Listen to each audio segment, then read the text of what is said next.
శనివారం ఉదయం ఆమె రాజేంద్ర నగర్ నియోజకవర్గంలో పర్యటించారు. నార్సింగ్లోని గేటెడ్ కమ్యూనిటీలో ఏర్పాటు చేసిన సమావేశంలో పలువురు బీజేపీలో చేరారు. వారికి కొండా సంగీతారెడ్డి కాషాయ కండవాలు కప్పి పార్టీలోకి ఆహ్వానించారు. ఈ సందర్భంగా ఆమె మాట్లాడుతూ నరేంద్ర మోదీ చతురత, సాహసోపేత నిర్ణయాలతో ఇవాళ భారతదేశంలో ప్రపంచంలో 5వ అతిపెద్ద ఆర్థిక వ్యవస్థగా మారిందన్నారు. మరోసారి ప్రజలంతా మోదీ సర్కారు ఏర్పాటుకు కృషి చేసి దేశాభివృద్ధిని కొనసాగించడంలో భాగం కావాలన్నారు.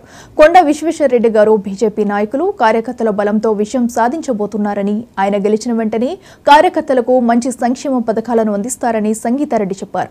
ఈ కార్యక్రమంలో రాజేంద్ర నగర్ నియోజకవర్గ బీజేపీ ముఖ్య నాయకులు, కార్యకర్తలు, పెద్ద సంఖ్యలో మహిళలు, యువకులు పాల్గొన్నారు.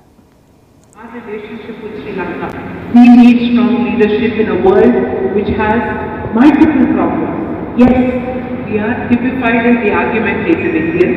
We have these discussions. Right now can increase from the current 40% to 50%.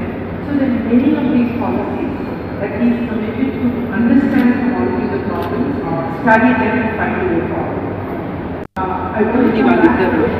So Delhi la Modi garu devun daivala me support తోని చేవెళ్ళలో కొండా విశ్వేశ్వరరెడ్డి వస్తారు.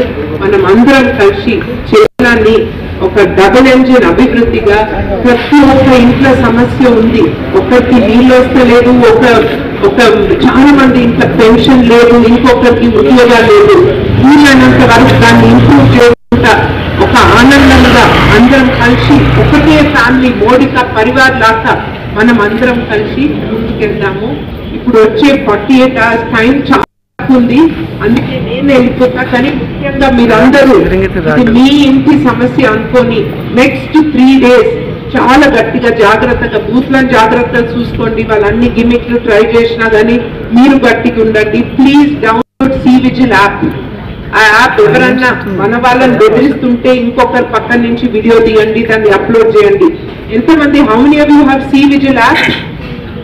సూపర్. వైఎస్ఆర్ కాంగ్రెస్ పార్టీ ఎమ్మెల్యే అభ్యర్థికి ప్రముఖ సినీ నటుడు